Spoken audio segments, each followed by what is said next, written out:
He had it all. Julian Thorne, a billion-dollar empire, a supermodel on his arm, and a messy divorce he'd won in his rearview mirror. Tonight he was dining at New York's most exclusive restaurant, a temple of power and wealth, to celebrate his absolute victory.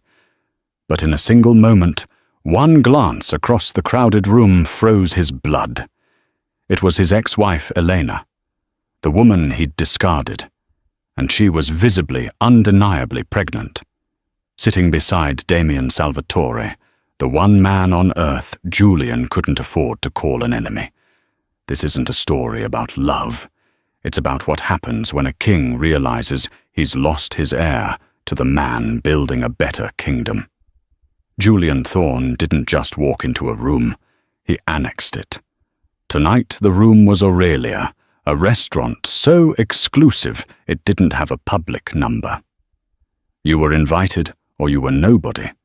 Julian was in every sense of the word somebody. The dark herringbone wood floors absorbed the sound of his Brioni suit. The Patek Philippe on his wrist, a Nautilus, was a subtle signal, $150, $1,000, I don't need to try statement. Opposite him, Amelia Vance shimmered. She was 24, an eternity younger than his 42, and her beauty was as sharp and modern as his was established. She was the human equivalent of his high-rise penthouse, all glass sharp angles, and an incredible view. To the Odyssey Project, Julian said, raising his glass of Macallan 25. The amber liquid glowed, and to me for landing it. Amelia tilted her head, her blonde white hair catching the bespoke chandelier light. To us, Julian. You couldn't have navigated that gala without me. Senator Walsh loved me. Julian smirked. She was right. Amelia was his greatest recent acquisition, a social diplomat who had charmed regulators and politicians while he, the shark, circled beneath the water. He'd finalized the first phase contracts for the Odyssey project this afternoon, a massive, multi-billion-dollar green energy infrastructure deal that would make his company, Thorne Capital, practically untouchable. He had shed his old life to get here. His old life was Eleanor. Eleanor had been comfortable. She was grace intelligence and quiet strength. She was old-world classic, like a vintage Jaeger LeCoultre. But she was also safe. She wanted children. She wanted presents. She wanted him to be home. She didn't understand the hunt. In the end, her stability felt like an anchor, and he was a man who wanted to fly. The divorce had been finalized 6 months ago. It was clean, brutal, and efficient. He'd given her the Hamptons house, and a settlement so large it was insulting, designed to say, "Thank you for your time, now disappear." He had Amelia, he had the deal, and he had his freedom. "Did you hear, darling?" Amelia purred, snapping him from his thoughts. "I'm thinking of Gestard for Christmas, or perhaps Moustique. We can finally be public, properly public. Whatever you want, sweetheart." He leaned in the scent of her perfume, Baccarat Rouge 540, filling his senses. This was the spoils of war. He signed the check, a figure that would have choked a lesser man, and stood. He was the king of this city. He felt the eyes of the room on him, a mixture of envy and respect. He turned to leave his hand on Amelia's lower back, a picture of power. And that is when he saw her. In the most coveted booth, the one he usually requested, the one tucked away in a private alcove of velvet and gold, sat Elena. It wasn't just seeing her. It was the complete system-shocking impossibility of the scene. Julian Thorne froze. His hand, which had been guiding Amelia, slipped from her silk dress. His breath hitched. It was a physical reaction, like a punch to the solar plexus. The ambient noise of Aurelia, the clinking of crystal, the murmur of 1%ers, faded into a dull, high-pitched ringing. Elena wasn't the woman he'd left. The woman he'd left had been pale, strained, and thin, her eyes large, with the quiet betrayal of their final months. This Lena glowed. She was wearing a simple, elegant emerald green dress that bespoke old money, tailoring not the trendy disposable fashion he now favored. Her dark hair was pulled back, emphasizing the perfect structure of her face. But it was her body that held his gaze. She was pregnant. Not maybe pregnant. She was very pregnant. The swell of her belly was prominent, round and unmistakable under the soft fabric. A wave of possessive, primal rage washed over Julian. The timeline was tight. 6 months. She looked about 7 months along. The math scrambled his brain. They had been trying for years. It was the great unspoken failure of their marriage. The sterile appointments, the charts, the cold clinical procedures, the mounting frustration. It was one of the many cracks that he'd used as an excuse to find solace with Amelia. He had left. And she had gotten pregnant the next day. But the shock of the pregnancy was immediately eclipsed by the man sitting beside her. He wasn't just with a man. He was with Damien Salvatore. If Julian Thorne was new money, a titan of industry who had clawed his way up through hostile takeovers, Damien Salvatore was the son. He was old money. The Salvatore family owned half of Europe's shipping, and more recently, Damien had pivoted the family fortune into Ares Tech, a bleeding-edge technology firm that was the only real competitor to Thorne Capital's ambitions. Damien was the whisper to Julian's shout. While Julian's face was plastered on Forbes, Damien's was rarely seen. He was private ruthless and by all accounts brilliant. And he was looking at Eleanor, not like an acquisition, but like she was the only thing in the room. His hand was resting gently on her back. He laughed, a genuine relaxed sound that Julian had never heard in a business setting, and Eleanor laughed with him. She laughed. Julian, what is it?" Amelia's voice was a sharp, annoying needle. "You look like you've seen a ghost." "I have," Julian managed to say, his voice thick. "Oh my God." Amelia breathed, following his gaze. Her eyes widened, and her pretty face twisted into a mask of pure, unfiltered spite. "Is that her and she's—" Oh, how tacky. To be pregnant so soon. So desperate. But Julian wasn't listening. He was watching Damien Salvatore lean in and brush a stray piece of hair from Eleanor's face, a gesture of such casual, profound intimacy that it made Julian's blood boil. This wasn't just an ex-wife moving on. This was a statement. This was a hostile takeover of his past. He watched as Damien signaled for the check, and the restaurant's owner, the famed Jean-Pierre, rushed over himself. He helped a very pregnant Elena to her feet, his hand under her elbow. Damien was a usurper, in Julian's favorite booth, with Julian's wife, and Julian thought with a terrifying cold certainty that settled in his bones, with Julian's child. He had to know. He began to move. "Julian, no!" Amelia hissed, grabbing his arm. "Don't! You look like a fool!" He shook her off. "Stay here!" He crossed the floor. The tables he passed seemed to sense the shift in atmosphere. The air grew colder. He reached the alcove just as Eleanor and Damien were turning to leave. Eleanor looked up, and her smile, the one that had been reserved for Damien, vanished. Her face went pale, then settled into a mask of cool, polite indifference. It was a look he hadn't seen in a decade. It was the look she gave to strangers. "Julian," she said. Her voice was steady. It didn't tremble. That more than anything enraged him. "Elena." His voice was a rasp. He couldn't tear his eyes from her belly. The silence in the alcove was a living thing. It was thick, heavy, and vibrating with unspoken history. Damien Salvatore, who was slightly taller than Julian, didn't flinch. He simply moved, placing himself almost imperceptibly between Julian and Eleanor. It was a subtle, powerful gesture of protection.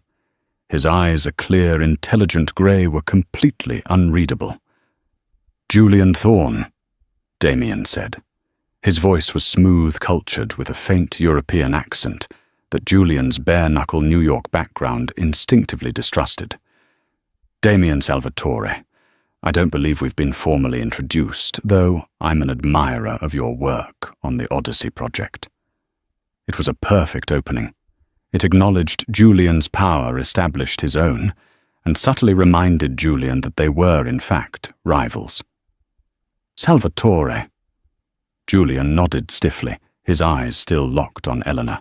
He forced himself to look at her face. "You're... well. You look... well." "I am," Elena said simply. There was no apology in her voice, no justification. Amelia, unable to be left out, had slinked up behind Julian. "Elena, it's been ages. We were just celebrating. Julian landed the Odyssey project." "The whole thing. Isn't that wonderful?" Elena's gaze flicked to Amelia. It was brief, but it was devastating. She didn't acknowledge the younger woman's words, just her presence, with a slight, almost imperceptible dip of her chin before dismissing her entirely. Amelia flushed a splotchy, angry red. Julian couldn't hold it in. The question was a physical pressure in his chest.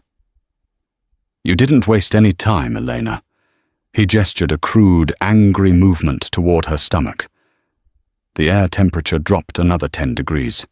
Damien's hand, which had been on Elena's back, now rested on her arm. Elena held Julian's gaze. "Wasting time was what we were doing before.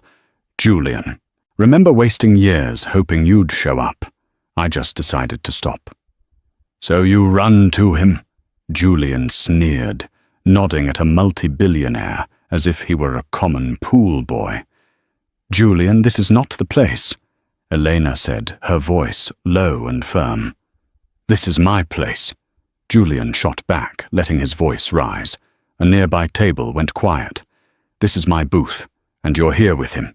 He spat the word, looking like that. "Like what, Julian?" Damien Salvatore spoke, his voice still terrifyingly calm. "Happy, healthy, loved." Julian's fists clenched. "That's my child."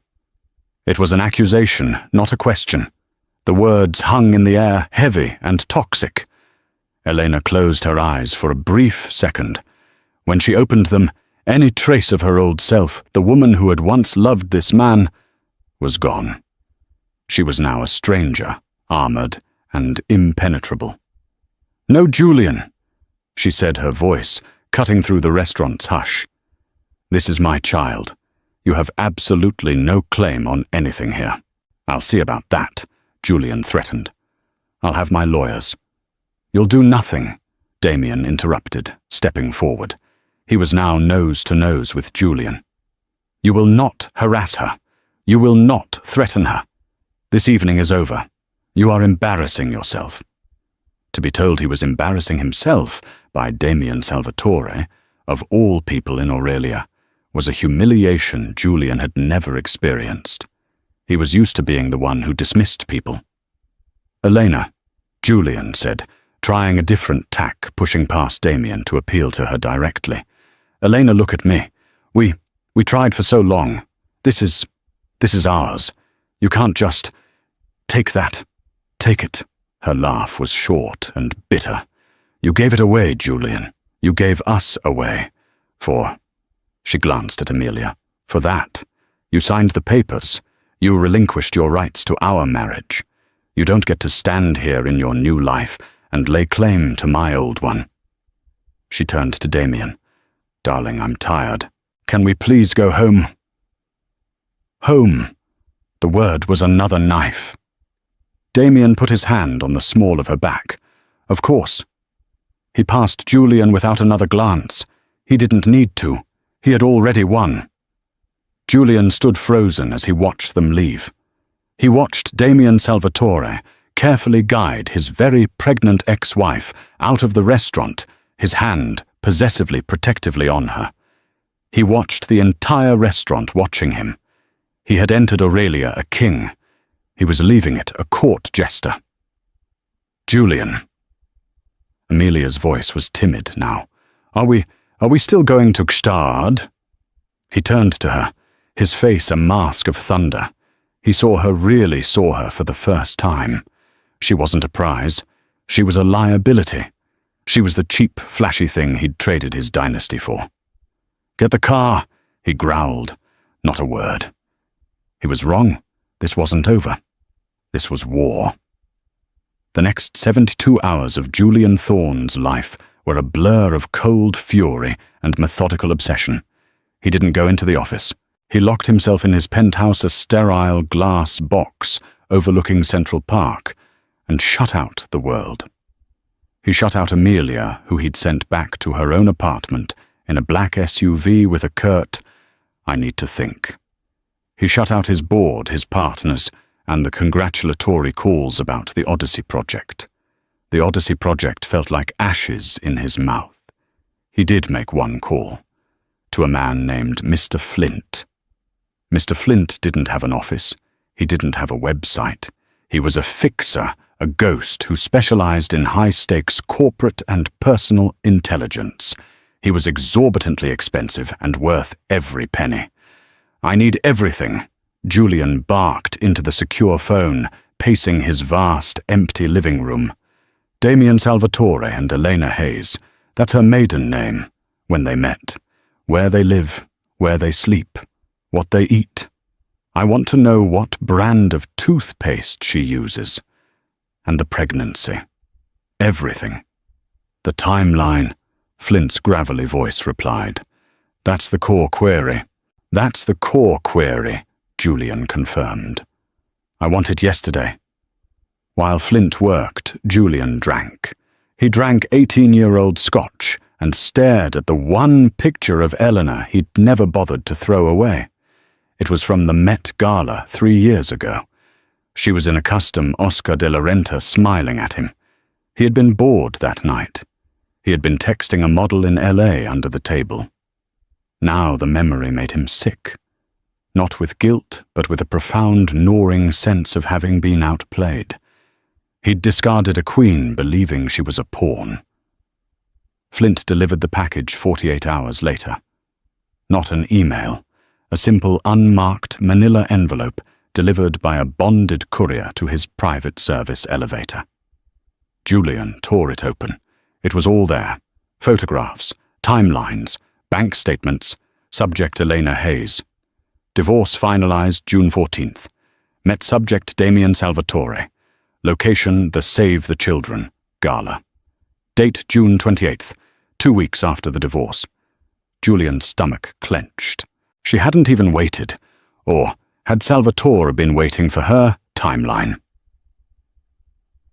July Elena Hayes and Damien Salvatore are photographed in Sardinia on his yacht the Astria. August Elena Hayes moves out of the Hamptons property, sold and into Salvatore's private penthouse at 15 Central Park West. September 1st, OB-GYN appointment detected. Dr. Aramis at Mount Sinai. Flint was good. Estimated due date. Late March, early April. Julian did the math. He counted backward on his fingers, his billion-dollar brain suddenly reduced to basic arithmetic. If she was due in late March, she conceived in July, after the divorce. After she met Salvatore, the relief that swept through him was so profound it made him dizzy. It wasn't his. The humiliation, the rage, it all evaporated. It wasn't his. It was Salvatore's. She'd just been desperate, as Amelia said. She'd jumped from one billionaire to the next. He was free. The obsession had been for nothing. He was Julian Thorne. He had the Odyssey Project. He had Amelia. He had won. He poured another scotch, this one, celebratory. He laughed. He was about to call Amelia to book Gstaad. Then he saw the second thinner envelope at the bottom of the package. Subject Ares Tech Salvatore and the Odyssey Project. Julian frowned. He'd asked for personal. Why was Flint including business? He opened it. It contained one document, a heavily redacted, leaked internal memo from Ares Tech's R&D division. It was a progress report on a new proprietary battery technology, a solid-state hydrogen cell. Julian read it. His blood ran cold. He read it again. The technology described in this memo was impossible. It was at least 5 years ahead of anything on the market. It was the key to making the Odyssey project not just profitable but a true global utility. Thorn Capital's winning bid for the Odyssey project was based on existing lithium-ion technology. It was stable but inefficient. Damien Salvatore's Ares Tech had lost the bid. The analysts said it was because their proposal was too speculative. Julian looked at the memo. He looked at the date on it, June 10th, 4 days before his divorce was finalized. Salvatore hadn't lost the bid. He'd thrown it. He'd let Julian win the massive multi-billion-dollar infrastructure contract. He knew Julian would be over-leveraged, that he would be using last-generation technology, and Damien Salvatore was sitting on the next generation. Once Julian had built the entire infrastructure, the grid, the lines, the converters, Damien would swoop in, announce his revolutionary battery, and make Julian's entire multi-billion-dollar project obsolete before the first kilowatt of power was even sold. He wouldn't just be a competitor, he would be the only supplier of the one component that mattered. Julian would be holding billions in debt on a network of useless wires, and Damien Salvatore would own the power source. It was a corporate execution. And it was brilliant. Julian's world tilted. This wasn't about a woman. This wasn't a romance. This was a long con. Elena, her meeting, Damien, the pregnancy. It was all a distraction. It was a psychological operation. Salvatore hadn't just stolen his wife. He was using her as a weapon to cloud his judgment while he stole his company. But then a darker thought. He looked back at the first report. Gala on June 28th. OB-GYN appointment in September, estimating conception in July. Wait. Julian's mind flashed back. The last few months of their marriage, the sterile IVF clinics, the cold, impersonal nature of it, the samples they demanded, the last time he'd given a sample, the last hopeful one before he'd met Amelia, had been the first week of June, just before he'd told his lawyers to finalize the divorce.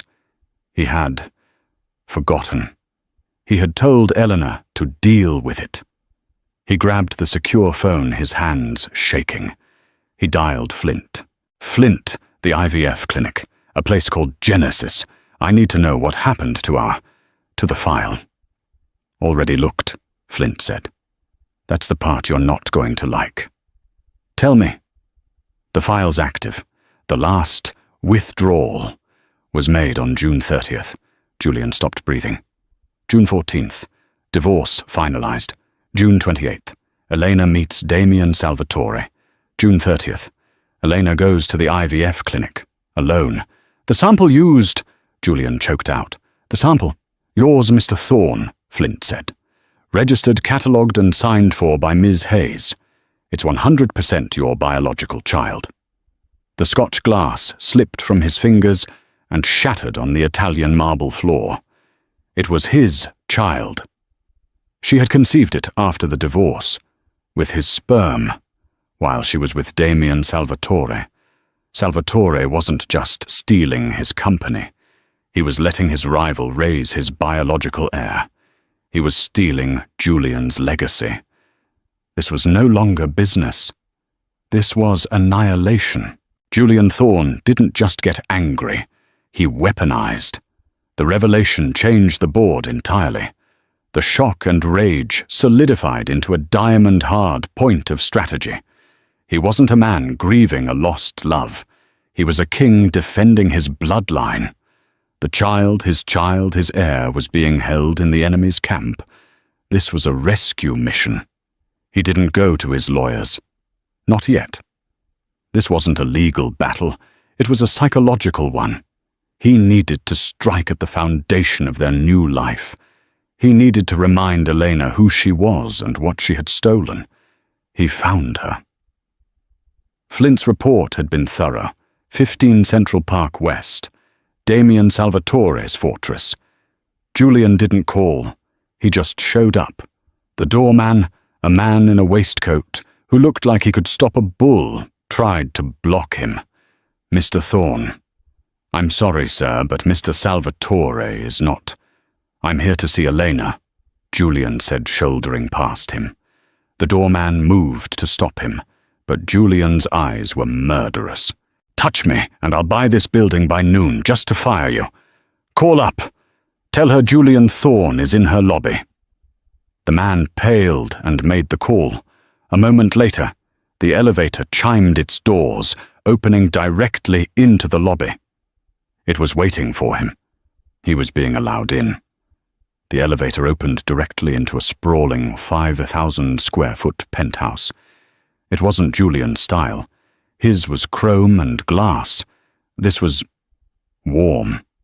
Bookshelves from floor to ceiling, a fireplace that was actually burning a scent of old wood, and something baking.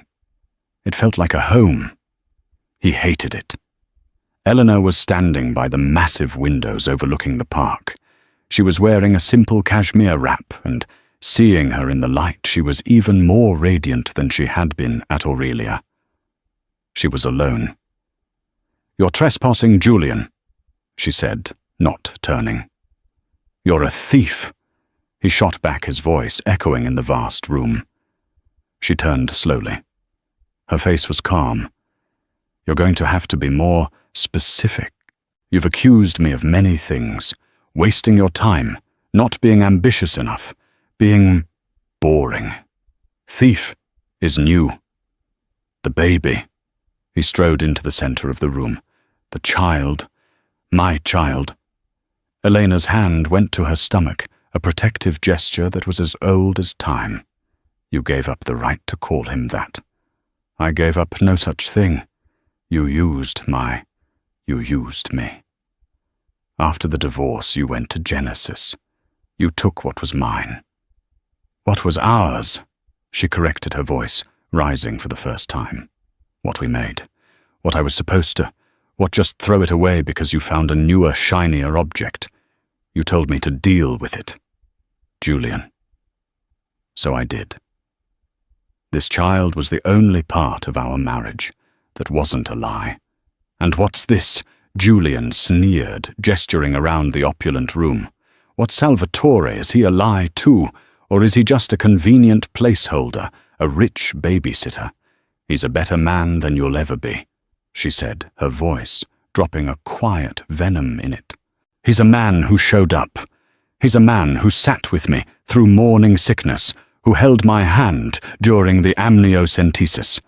He's a man who reads to this baby every night. He is in every way that matters this child's father." "A father?" Julian laughed, a harsh, barking sound. "Biology, Elena. That's all that matters. Legacy. Blood. This child is a thorn, and no Salvatore is going to raise him. I'm filing for custody. Full custody." Elena's face went white. "You wouldn't. Watch me. I'll drag you and him through every court in this state. I'll prove you're an unfit mother. I'll prove you're an accessory to a corporate criminal." "A corporate criminal?" she scoffed. "You're delusional." "Am I?" Julian was on a roll now. He was winning. The Odyssey project, the solid-state battery, Ares tech. He played a long con and he used you as his prize. You think he loves you? He's using you to get at me, and you were stupid enough to fall for it. He saw the flicker of doubt in her eyes. He had hit a nerve. He moved closer. "He's using you, Elena. He let me win Odyssey so he could bankrupt me with his new tech. And he's using my son as the final psychological blow. Think about it. The timeline. He met you. He saved you. He orchestrated this entire thing. He's a monster, and you brought him to my child. Eleanor was shaking her head, tears welling in her eyes. No, he wouldn't.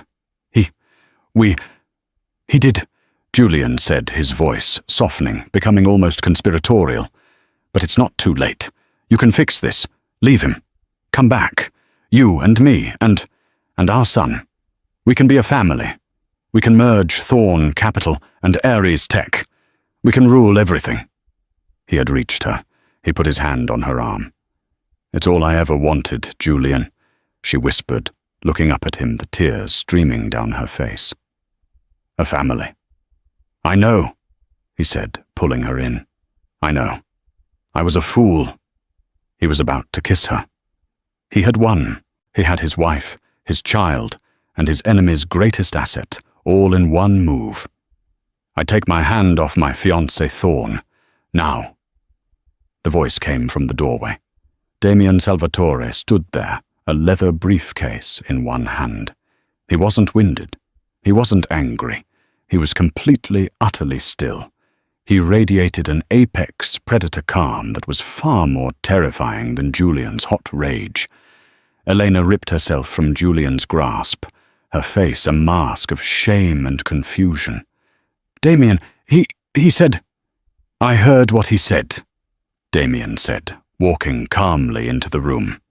He placed his briefcase on a coffee table. He said I was using you. He said I was a monster. He said he wants to merge our companies. He looked at Julian. Are you that desperate? I'm here for my son. Julian spat his bravado, returning. You're a thief, Salvatore. You're trying to steal my legacy. Steal? Damien smiled. It was a cold, thin smile. You call this stealing. Let me tell you what stealing is, Julian. Stealing is what you're doing with the Odyssey project. Julian froze. What are you talking about? The Odyssey project. Damien said is a front, a massive high-risk gamble. You're using Thorn Capital's pension funds, your own employees' money, as collateral for the Phase 2 loans. You've been cooking the books for 6 months to hide the leverage. You're not a king, Julian. You're a gambler who has pushed all his chips in, and you're praying the river card saves you. Julian's blood turned to ice. How? How could he know that only Julian and his CFO knew about the fund allocation? And as for my technology, Damien continued, the solid-state battery, that memo you're clinging to, it was a fake. I leaked it to you. I've been feeding your Mr. Flint information for months. Why? Julian whispered. Because I needed to know what you would do. I needed to see if you were a businessman or just a thug. And you, Julian, you're a thug. You went straight for the personal. You came here to terrorize a pregnant woman. Damien turned to Elena, his entire demeanor softening. He took her hands. Elena, my love, did you ever for 1 second doubt me? Elena looked at Julian, then back at Damien. He said the timeline. The timeline, Damien chuckled. The gala, Julian, I didn't meet Eleanor at the gala. I've known Eleanor for 15 years. We were at Harvard together. I was the one who introduced her to you. Julian's mind reeled. He searched his memory. A vague image. A Harvard friend. Someone she'd lost touch with. I was in love with her then, Damien said, not taking his eyes off Eleanor. I was a fool and I let her go. I watched you for a decade break her spirit. The night you met Amelia at the Conrad Gala, Elena called me, crying. I flew in from Singapore. I was the one who told her to finally leave you. He turned back to Julian. I didn't orchestrate this, Julian. I just showed up, like she said. But the baby, Julian stammered. Yes, the baby. Damien's face hardened. She went to the clinic. She told me she was going. She told me it was the last piece of her, and she was going to have this child with me, or without me. And I told her. Damien put his hand on Eleanor's stomach.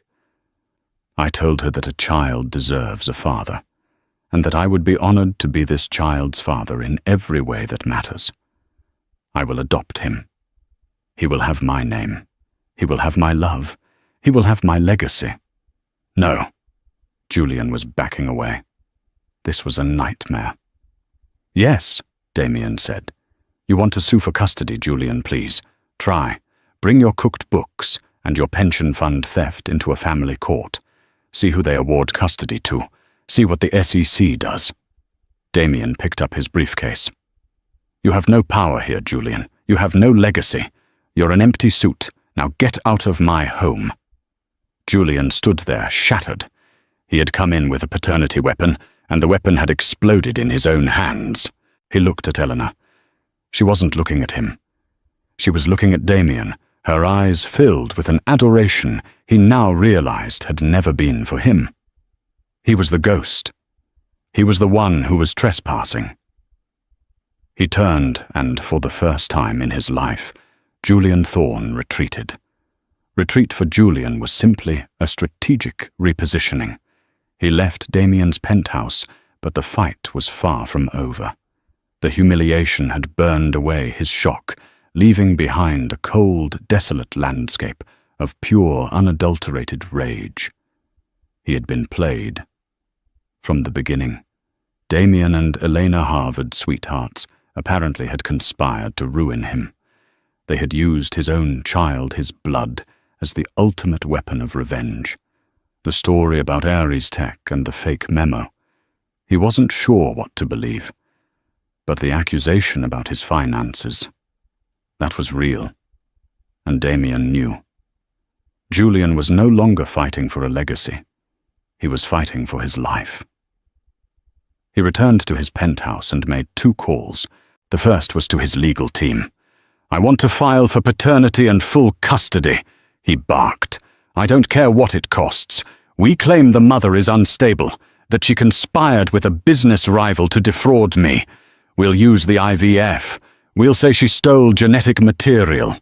I want her painted as a scorned, hysterical woman and Salvatore as a predator. Julian, his lawyer, a man named Sterling, cautioned. That's scorched earth. In family court, that can backfire. This is scorched earth, Sterling. Burn it all. The second call was to a darker contact. Not Flint, who was clearly compromised, but to a specialist in opposition research. I don't care if it's true, Julian ordered. I want stories planted. Ares Tech's green technology. I want it linked to toxic waste in a third world country. Damien Salvatore. I want rumors of insider trading. I want the SEC sniffing around him, not me. He was now fighting a war on 2 fronts, the personal and the professional, while his lawyers drowned Elena in a sea of motions and affidavits. His PR Black Ops team went to work on Salvatore. He liquidated a rainy day fund, moving $100 million in offshore accounts to finance the assault. He also had to deal with the Amelia problem. She was waiting for him at his penthouse, having finally been let in. She was wearing a red dress, but her face was pale with anxiety. Julian, thank God, she breathed, rushing to him. People are saying things. My agent called. He said there's a rumor that Thorne Capital is in trouble. And Gstad is.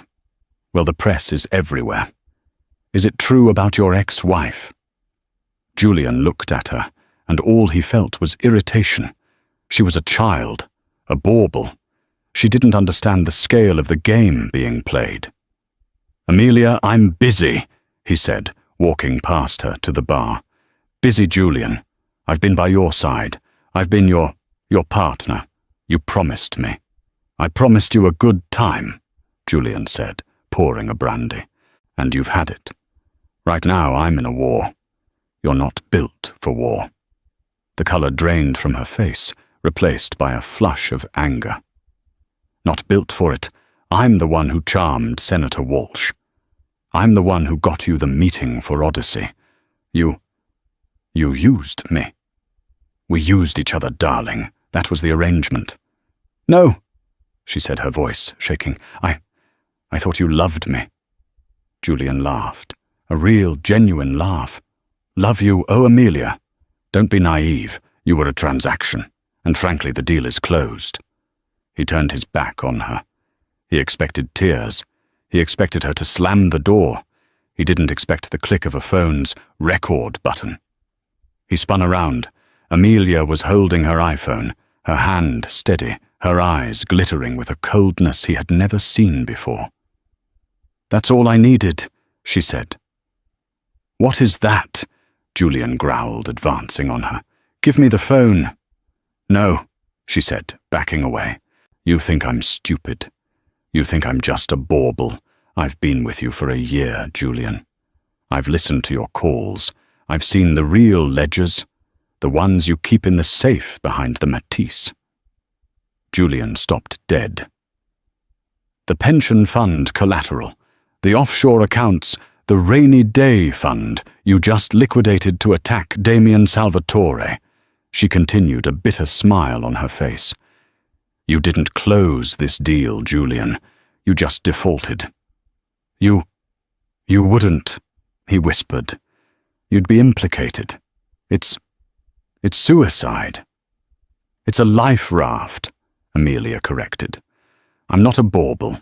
I'm an accomplice, and I'm not going down with your ship. You think Elena is your enemy. You haven't even begun to see what a scorned woman can do." She held up the phone. "This recording, you were a transaction. I'm in a war. Plus the other recordings I've made over the last 6 months. I think the Wall Street Journal will find them fascinating. Or maybe Damien Salvatore will." Damien? Julian looked at the woman he had so casually dismissed. He had seen her as a distraction, a simple, pretty thing. He had been so focused on the threat from Eleanor and Damien that he had ignored the viper he'd brought into his own bed. He had built a gilded cage for everyone in his life, and he'd just handed the key to the one person he'd underestimated the most. "Amelia, wait," he said, his voice pleading for the first time in his life. Let's talk about this. What do you want, Money Mustik? It's yours." Amelia smiled, a brilliant, terrible smile. "What do I want, Julian? I want what Elena has. I want everything." She walked to the elevator, her hips swaying, and pressed the button. "You know," she said, as the doors opened, "I was never really interested in Gstad. I was just interested in what it took to get there. And I think I just got it." The doors closed, leaving Julian Thorne alone in his penthouse, the silence of the room suddenly deafening. He was being attacked on all sides. His ex-wife and her new lover had his heir. His mistress had his secrets. He ran to the safe behind the Matisse. He spun the dial, his hands fumbling. He pulled it open. The ledgers were gone. Of course they were. The phone rang. It was his lawyer, Sterling. "Julian, we have a problem. A real problem. The SEC just froze your primary trading accounts, and the Wall Street Journal is on line 1. Julian sank to his knees. The war wasn't on 2 fronts. It was a 360-degree ambush, and the final shot hadn't come from his rival or his ex-wife. It had come from the bauble he'd so foolishly discarded. The collapse was not a gradual erosion. It was a detonation. It began not with a whisper, but with the screaming digital siren of his entire life, unwinding at once. Julian was in his penthouse, the sky-high fortress that now felt like a glass prison, when his personal lawyer, Sterling, called. "Julian, it's over." Sterling's voice was thin, stripped of its usual bravado. It wasn't a leak, it was a formal proffer. Amelia Vance. She walked into the SEI's New York office this morning with her attorney and... Julian, she had everything. The real ledgers, the offshore account numbers, the pension fund transfers. They've granted her full transactional immunity in exchange for her testimony. Testimony. Julian barked, a cold sweat breaking on his brow. She's an accessory. She's a witness, Julian Sterling shot back. She's the witness who's burning you to the ground to save herself. The U.S. Marshals are en route to your office. The SEC has filed an emergency injunction. They're freezing everything. Thorn Capital, your personal accounts, your homes, your cars. As of now, you are financially paralyzed. Before Julian could even process the word paralyzed, his other line lit up. It was the Wall Street Journal. He stared at the name, uncomprehending. He picked it up. Mr. Thorn, a crisp young voice said. Sam Abernathy, Wall Street Journal. We're running a story in 1 hour detailing allegations of massive systematic fraud regarding the Thorn Capital Pension Fund and its leveraging for the Odyssey project. We have confirmed the SEC is executing a freeze. Would you care to comment? Julian's voice was a low growl. You print 1 word of that libel, and I will buy your entire paper, just to fire you and everyone you've ever met. There was a cold, pitying pause on the other end. With what Mr. Thorn? According to our sources, you don't have the funds to buy a cup of coffee. The story runs in 59 minutes. The line clicked. Click. The sound of the hang-up was the loudest sound he had ever heard. It was the sound of his world ending. He was in a single moment erased. He was staring at the dead phone when his Patek Philippe, the one asset they hadn't yet pried from his wrist, buzzed. It was a page 6 alert, a frivolous piece of digital trash he'd subscribed to for amusement. Spotted tech mogul, Damien Salvatore, and pregnant ex-socialite Elena Hayes ex-Thorn rushing into Mount Sinai's private maternity wing. Is baby Salvatore on the way? The room, which had been spinning, suddenly snapped into sharp, terrifying focus. The SEC, the journal, the fraud, all of it in an instant became meaningless noise. It was static. The real event, the only thing that had ever truly mattered his legacy. His blood, his air, was happening right now. He ran.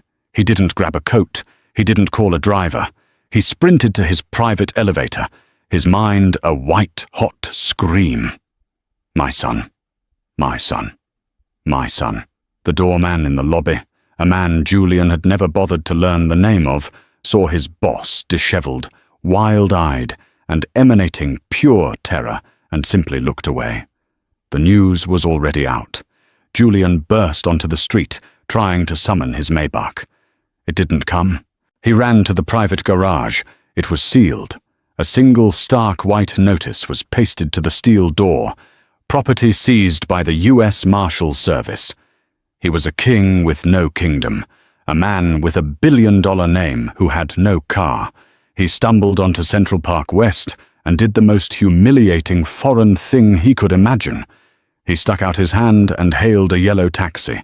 The driver, glancing at his manic, unshaven face in the rearview mirror, had the radio on. A news anchor was saying, Thorn Capital, in a stunning fall from grace. Mount Sinai. Julian growled, his voice a rasp. Private maternity, now. The driver looked again. Hey, pal, you that Thorn guy. Just drive. Julian roared. The hospital wing had his name on it, the Thorn Family Perinatal Center. The irony was a physical sickness, a coppery taste in his mouth. He had built this place in his own honor, and now he was crawling into it like a beggar. He slammed through the doors and confronted the nurse at the welcome desk. Elena Hayes, he panted, gripping the marble countertop. I'm Julian Thorn. The nurse, a woman with kind eyes and an immovable will, typed his name. Her expression didn't change. I'm sorry, Mr. Thorn. I don't have you on the approved visitor list. The approved list. His voice cracked, echoing in the quiet, opulent hall. I'm the father. I paid for this wing. Sir, I understand you're upset. But Ms. Hayes's birth plan is a legally binding document. Only Mr. Salvatore is permitted in the delivery suite and recovery. I am the biological father, he yelled, slamming his fist on the desk. You get a doctor. You get me in that room. Sir, I'm going to have to call security. That won't be necessary, Karen. The voice came from the hallway. It was Damien Salvatore. But this was not the Damien from the restaurant. This was not the apex predator from the penthouse. This Damien was in pale blue scrubs, his hair matted to his forehead, with sweat. His eyes red-rimmed and hollow, with a terror Julian recognized instantly. It was the terror of total powerlessness. Julian, he said. The name was flat, exhausted. Where is she? Julian demanded, moving toward him. Where is my son? Damien's face tightened, but he didn't move. She's in surgery, he said, and his voice cracked just once. An emergency C-section. The baby's heart rate was dropping. The cord it's wrapped. He looked at Julian, and for one singular agonizing moment, the rivalry evaporated. They were just two men staring at a closed steel door. Is he? Julian couldn't finish the question. We don't know, Damien whispered. They've been in there for 40 minutes. They don't know. The two men stood in the sterile white corridor, the king and the kingslayer. All the money, all the power, all the anger. It was all useless. They were just two men waiting for a doctor to come through a door. Time became elastic. Julian's Patek, $150,000 monument to precision, seemed to mock him, its second hand ticking with an agonizing, slow rhythm. He paced. Damien stood his back against the wall, staring at the red, in-surgery light, as if he could change it with his gaze. Amelia. Julian found himself saying the words, tasting like ash. She went to the SEC. She had it all. Damien looked at him, his eyes dead. I know. My board has been calling all morning, worried about market contagion from your collapse. He said it not as a taunt, but as a simple, tired fact. He shook his head. It doesn't seem to matter very much right now, does it? No, Julian whispered. Nothing. Another 30 minutes passed in that suffocating silence. Finally, the in-surgery light snapped off. The doors burst open. A doctor, his mask down his face, beaming with a weary smile, strode out. Mr. Salvatore, Damien stumbled forward, grabbing the doctor's arm. Yes, Elena. The baby. Are they? She's a champion, the doctor said, grinning. She's stable and heading to recovery. And you have a son. 7 pounds, 2 ounces. He gave us a real scare, but he's a fighter. Both are perfectly, beautifully fine. The relief that hit Damien was a physical force. He sagged against the wall, burying his face in his hands, and let out a sound, a strangled, breathless sob of pure joy. Julian felt it too. A wave of profound, selfish, exultant relief. He's alive, my son. He's alive. We're taking him to the nursery for observation. You can see him now.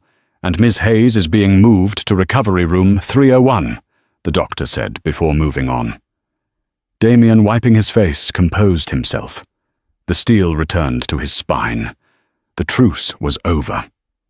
He looked at Julian, his eyes once again cold and assessing. He said nothing. He simply turned and walked toward the nursery. Julian followed a shadow, a ghost. They stood at the large glass window. A nurse, smiling, rolled a small, clear bassinet into view. Taped to the front was a small white card. Baby boy Salvatore.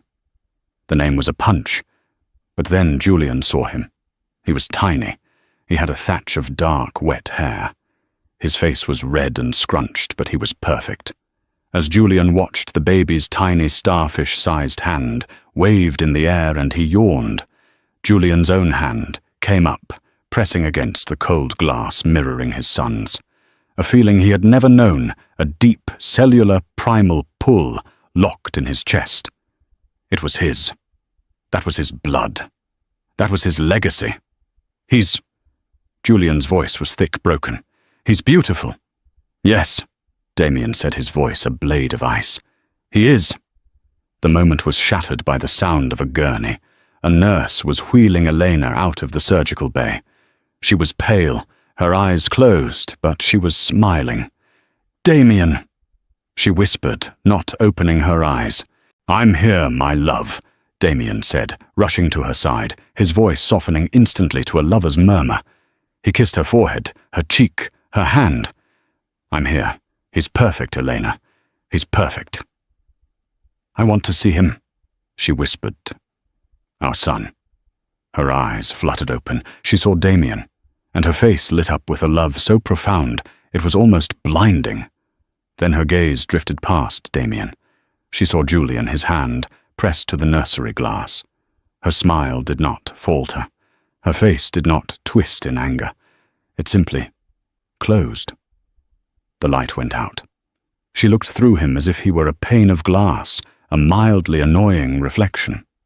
Then she turned her head, a simple, final, devastating act of dismissal, and looked only at Damien. Darling, she said, her voice weak but firm. Take me to our son. I'm tired. Of course, my love. Damien pushed her wheelchair toward a private recovery room, 301. He didn't look back. The door clicked shut, leaving Julian alone in the corridor, staring at the white wooden barrier. He had lost. The door opened one last time. Damien stepped out, closing it gently behind him. He walked until he was standing directly in front of Julian. She doesn't want to see you, Damien stated.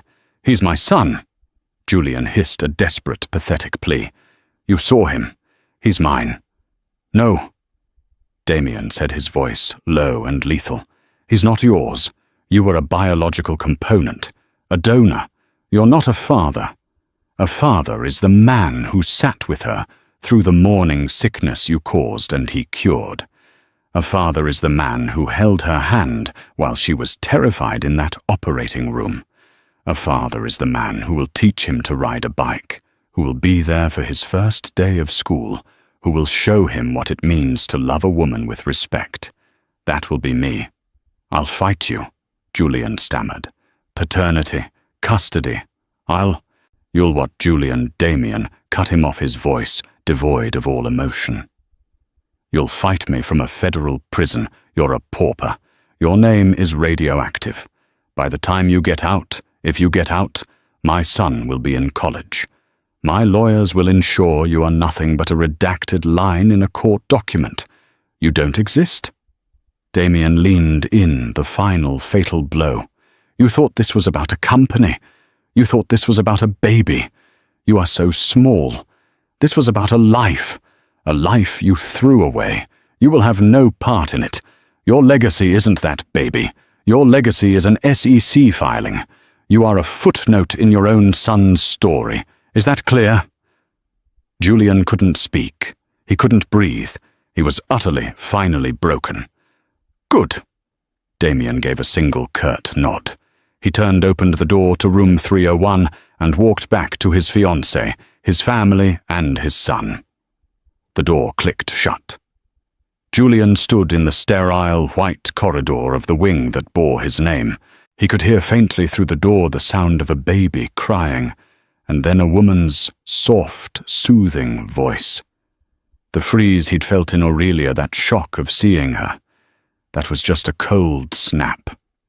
This was the Ice Age. This was the reckoning. He was a ghost left to haunt the happiest day of his enemy's life. He had lost his company to his arrogance, his mistress to his cruelty, and his one true legacy, to a better man.